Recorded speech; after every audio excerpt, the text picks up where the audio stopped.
मित्रों नमस्कार। मैं हूं राकेश कुमार। आप देख रहे हैं मत अभिमत। मित्रों, बिहार में एनडीए की प्रचंड जीत के बाद अब सरकार गठन की तैयारियां भी जोर हो गई हैं और चर्चाएं भी केवल इसी पर हो रही हैं। लगातार ये जानकारियां मिल रही हैं कि 19, 20 या 21 तक नई सरकार जो होगी वो शपथ ग्रहण कर लेगी और इसी को लेकर कल से पटना से लेकर दिल्ली तक हलचल काफ़ी तेज हो गई है। कल एक कैबिनेट की मीटिंग भी होगी जिसमें नीतीश कुमार मौजूदा विधानसभा को भंग करेंगे और उसका प्रस्ताव पास किया जाएगा। इसके बाद नीतीश कुमार गवर्नर के पास जाएंगे, उनको मिलकर अपना इस्तीफा देंगे। यह एक संवैधानिक प्रक्रिया है। फिर एक नई सरकार का दावा पेश किया जाएगा। हालांकि शपथ ग्रहण को लेकर पटना के गांधी मैदान में चर्चा चल रही है कि वहाँ पे शपथ ग्रहण होगा, एक विशाल सभा होगी और उसी में ये शपथ ग्रहण किया जाएगा। मतलब ज़बरदस्त व्यवस्था की जा रही है। पीएम मोदी जो लगभग हर जो एनडीए का सरकार बनता है राज्य में जब शपथ दी जाती है तो वो शामिल होते हैं, तो इस बार भी वो शामिल होंगे, यह भी जानकारियां मिल रही हैं। अब उनकी क्या व्यस्तता है, इस आधार पर यह तिथि जो है यह फाइनल किया जा सकता है। अब देखिए कि शपथ ग्रहण तो भव्य होगा, लेकिन इसी को लेकर मतलब मुख्यमंत्री कौन होगा, इसी को लेकर आज दिल्ली में कई दौर की बैठकें भी हुई और बताया जा रहा है कि नई सरकार के गठन का फॉर्मूला मोटा मोटी तय कर लिया गया है। अब इनमें किन किन मंत्रियों को शामिल किया जाएगा, पुराने किन चेहरों को हटाया जाएगा, किन किन लोग ऐसे होंगे जो नए लोग होंगे, उनको नया मौका मिलेगा, इन सभी सवालों का जवाब हम इस वीडियो में ढूंढेंगे। क्योंकि यह तो अब लगभग क्लियर हो गया है कि मुख्यमंत्री तो नीतीश कुमार ही होंगे और इसको लेकर कई जगह से बातें आ रही हैं, जानकारियां मिल रही हैं और जो परिस्थितियां बन रही है उसमें नीतीश कुमार को अलग करके भाजपा को भी लगता है कि बिहार चलाना इतना आसान नहीं होगा।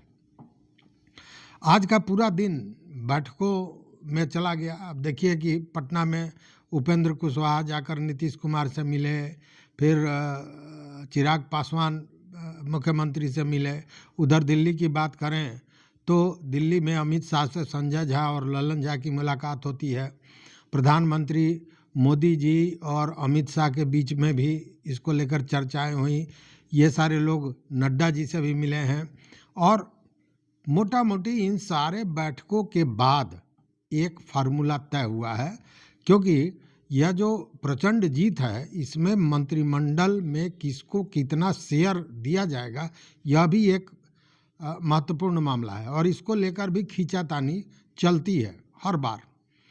लेकिन इस बार एक पहले ही हुआ कि एक बेसिक फार्मूला तय कर लिया जाए और उसी के आधार पर विधायकों का जो संख्या है उसके आधार पर मंत्री पद दिया जाए। और इसमें जो बेसिक फार्मूला तय हुआ है वो ये कि 6 विधायकों पर एक मंत्री पद दिया जाएगा। मतलब कि जितने भी 6 के गुणक के विधायकों की संख्या होगी उसी आधार पर एक एक मंत्री दिया जाएगा। अब जैसे देख लीजिए कि अब उपेंद्र कुशवाहा की पार्टी से 4 लोग हैं तो उसमें एक मंत्री पद मिलेगा। उसी तरह जीतन राम मांझी का जो पार्टी है हम, उसमें 5 लोग हैं तो उसमें एक पद मिलेगा, मंत्री पद। उसी तरह चिराग पासवान की पार्टी से 3 मंत्री दिए जाएंगे। जदयू की बात अगर करें तो जदयू में 85 की संख्या है, उस स्थिति में उनको 16 मंत्री दिए जाएंगे और भाजपा के पास 19 मंत्री होंगे। यह फार्मूला एक तय किया गया है और इसी के आधार पर मंत्री पद दिया जा सकता है। अब 2-3 चीज़ें जो बड़ी खबर आ रही हैं वो ये कि भारतीय जनता पार्टी से ही 2 मुख्यमंत्री होंगे। चूँकि मुख्यमंत्री कौन होंगे यह भी एक बड़ा सवाल है और किस पार्टी के होंगे। तो नीतीश कुमार मुख्यमंत्री होंगे तो उप मुख्यमंत्री के पद पर भारतीय जनता पार्टी के 2 उप मुख्यमंत्री बनाए जाएंगे। अब इसमें चिराग पासवान की भी बात आ रही है कि उनके दल से भी एक व्यक्ति को होना चाहिए, लेकिन अभी तक जो जानकारियां मिल रही हैं वो यही है। अब 16 नाम नीतीश कुमार, संजय झा, ललन सिंह, इन लोगों को तय करना है कि कौन वो नाम होगा जो मंत्री पद का शपथ लेगा।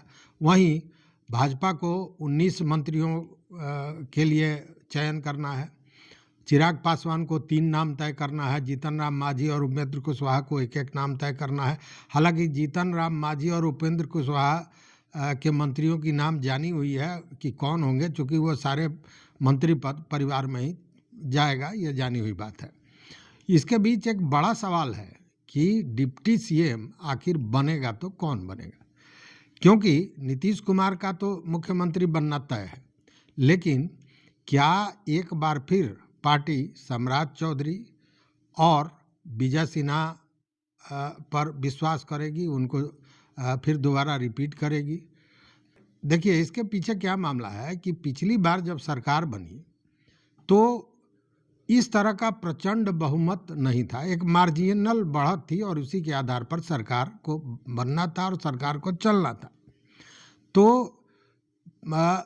पॉलिटिकली इतने अस्थिर और संवेदनशील राजनीतिक परिस्थिति में, जहां बिहार में कास्ट पॉलिटिक्स बहुत अहम भूमिका निभाता है, वहां जब मंत्रियों के पद का बंटवारा किया जाता है, वो चाहे कोई भी पार्टी हो, कोई भी पार्टी मंत्री पद का बंटवारा करे, तो वहाँ पे जाति के समीकरण का पूरा ध्यान रखा जाता है, ताकि कोई किसी जाति का कोई बड़ा नेता नाराज ना हो जाए, कोई गुस्सा ना जाए कि हमको सही जगह नहीं मिला, हमको सही भागीदारी नहीं दी गई।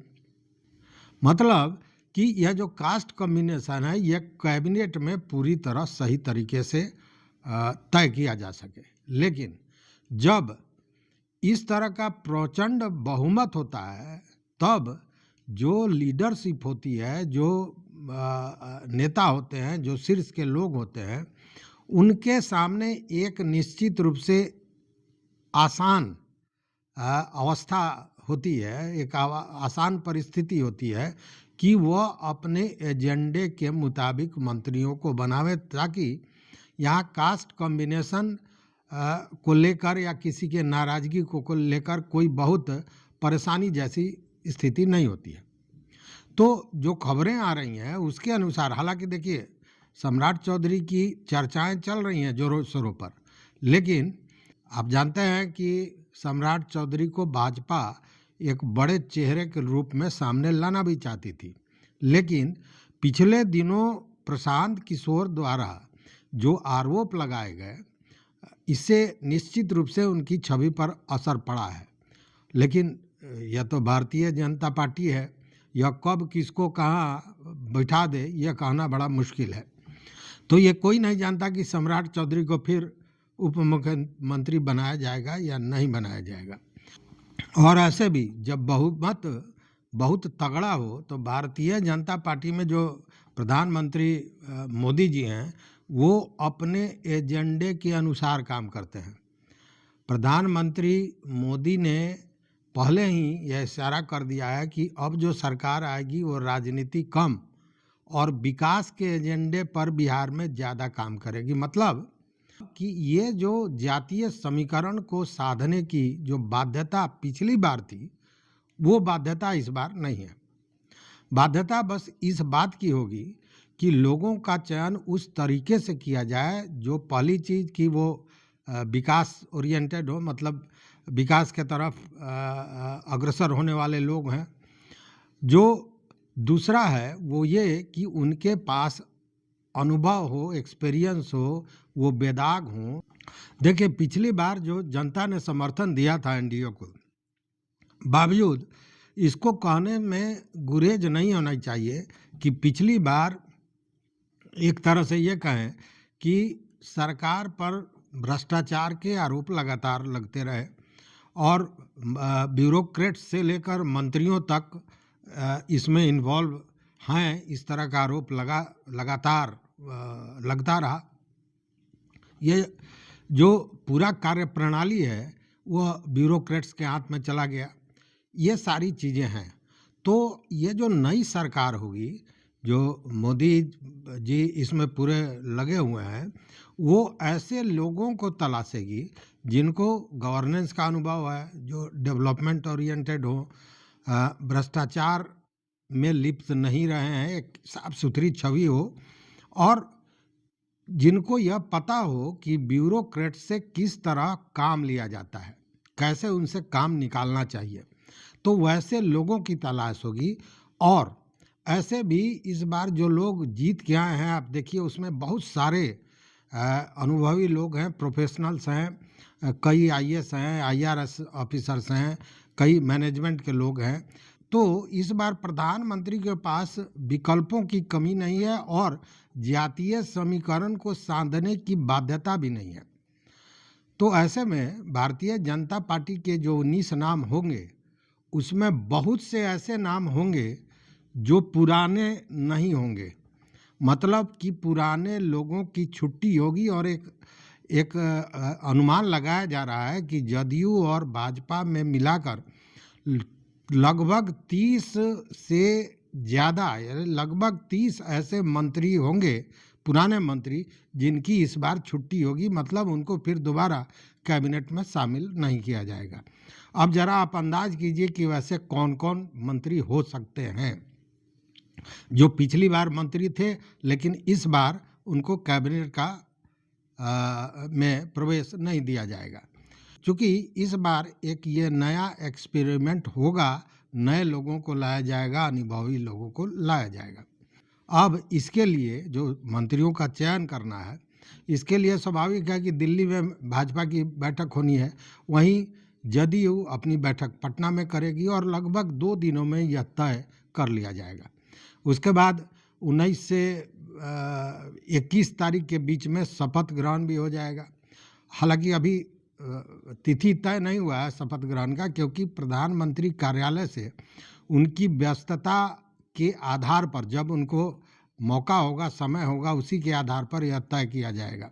लेकिन अमूमन माना जा रहा है कि 19 से 21 के बीच यह तय हो सकता है। जगह तो निश्चित रूप से मुकर्रर हो गया है। पटना के विशाल गांधी मैदान में यह होना है, भव्य समारोह के बीच होना है। और इसी समारोह में जो मुख्यमंत्री का शपथ लेंगे वो होंगे नीतीश कुमार, जो 10वीं बार शपथ लेंगे। अब ये मामला कि कौन सा मंत्रिमंडल किसको दिया जाएगा, ये सारी चीज़ें बाद की हैं और इस पर निश्चित रूप से गहन चर्चा होनी है। लेकिन यह बात जानी हुई है कि चूंकि सबसे ज़्यादा सीटों के साथ बड़े भाई के रूप में भाजपा है, तो भाजपा बड़े और महत्वपूर्ण मंत्रिमंडल की बात करेगी और मंत्रिमंडल लेगी भी, यह भी जानी हुई बात है। लेकिन अब देखने वाली बात है कि देखिए, जब भी किसी भी राज्य में कोई सरकार बनी है तो एक मोदी जी द्वारा सरप्राइज जरूर दिया जाता है। क्योंकि कोई ना कोई ऐसी बात करते हैं, सरप्राइज की नाम ले लीजिए तो आप देखिए मध्य प्रदेश में और तमाम जगहों पर जो मुख्यमंत्री हैं उनके बारे में कोई क्यास भी नहीं लगा सकता था। हालांकि यहाँ तो मुख्यमंत्री लगभग तय है कि नीतीश कुमार ही होंगे। लेकिन मोदी जी बार बार महिलाओं की बात करते हैं, युवाओं की बात करते हैं, एमओआई समीकरण की भी बात करते हैं। तो समझने वाली बात यह है, और इस तरह की चर्चाएं आ रही कि क्या किसी महिला को कोई बड़ा पद मिलेगा, मतलब उप मुख्यमंत्री बनाए जाएंगे। तो ऐसा बहुत ये माकूल नहीं इसलिए लग रहा है कि मुख्यमंत्री तो पहले भी यहाँ रेणु देवी उप मुख्यमंत्री रह चुकी हैं, माफ़ कीजिएगा, उप मुख्यमंत्री रह चुकी हैं रेणु देवी, तो उसका बहुत असर नहीं होगा। लेकिन युवाओं को इस बार जगह मिलेगा, इसमें कहीं शक नहीं लग रहा है। क्योंकि प्रधानमंत्री मोदी ने नई सरकार का जो एजेंडा है उसे मोटा मोटी तय कर दिया है। तो वह लोग जो डेवलपमेंट करा सकते हैं, जिनके पास सामर्थ्य है, कैपेबिलिटी है, कैपेसिटी है, उन्हीं लोगों को तरजीह दिया जाएगा।